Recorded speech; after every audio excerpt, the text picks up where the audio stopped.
PSG Fan TV, bonsoir à tous, bonsoir à toi Antoine. Salut les gars.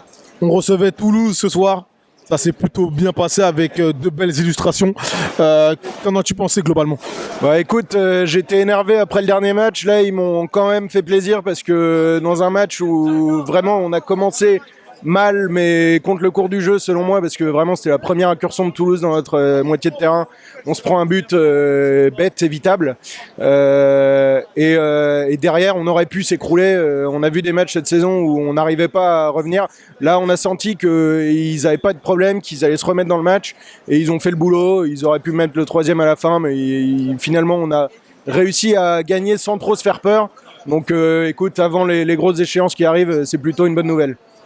Est-ce que tu sens un collectif qui monte en puissance en ce début d'année, là, 2023, ou pas du tout? Écoute, c'est assez bizarre parce que je trouve qu'il n'y a pas vraiment de tendance, quoi. Après chaque match, on a l'impression d'avoir une impression différente de celui du match d'avant. Là, à Montpellier, j'ai vraiment trouvé qu'on avait fait un bon match. Ce soir, c'est pas l'idéal, mais il y avait quelque chose. J'ai trouvé que c'était plus cohérent que beaucoup de matchs qu'on avait fait. Après, évidemment, ce soir, il y a les deux de devant qui manquent et du coup, tu peux pas vraiment tirer d'enseignement parce que tu sais que pour les gros matchs, il va te falloir, alors évidemment, quand Mbappé sera remis et que Neymar pourra jouer, il va te falloir les trois. Et évidemment, c'est un des sujets qu'il va falloir régler avant le Bayern. Donc, comment arriver à faire la maille entre Ekitike, que j'ai trouvé souvent un peu décalé par rapport aux autres devant, et le reste des joueurs, ça va être le boulot de Galtier d'ici au huitième de finale, quoi. On va parler de deux joueurs qui ce soir se sont illustrés. Allez, le bleu, allez! Hey, Neymar, where is Neymar?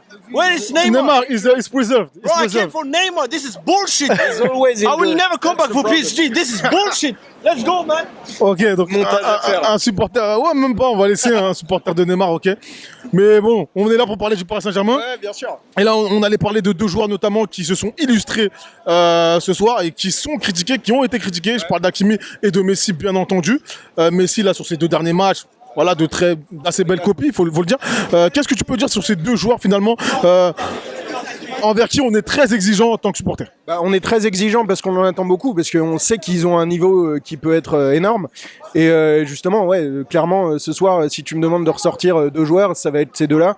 Parce que là, ils ont enfin évolué, enfin, ils ont déjà fait des bons matchs depuis le début de la saison. Et Messi, depuis le début de la saison, globalement, est bon. On peut pas dire le contraire, sauf qu'il y a des matchs où vraiment on a envie de s'arracher les cheveux parce que on voit que l'équipe ne réussit pas et que il n'arrive pas à apporter peut-être le repli, le pressing qu'il faudrait à un moment. On sait que c'est pas son jeu, on sait qu'il faut compter sur d'autres joueurs pour faire ça, mais parfois c'est vrai qu'on peut être un peu exigeant de ce côté-là, parce qu'on voit que ça manque à l'équipe, tout simplement. Il faut aussi des chiens dans une équipe. Lui, on sait que c'est pas son profil et on lui demande pas ça, mais il va falloir que pour les gros matchs, il monte un peu l'intensité. Hakimi, c'est pareil, là j'ai l'impression qu'il est vraiment sur une tendance à la hausse, et c'est cool parce qu'on sait que c'est le meilleur arrière-droit qu'on a eu depuis des années, que quand il est à son meilleur niveau, il peut apporter énormément à cette équipe. Et on a vu pendant la Coupe du Monde avec le Maroc qu'il avait été énorme.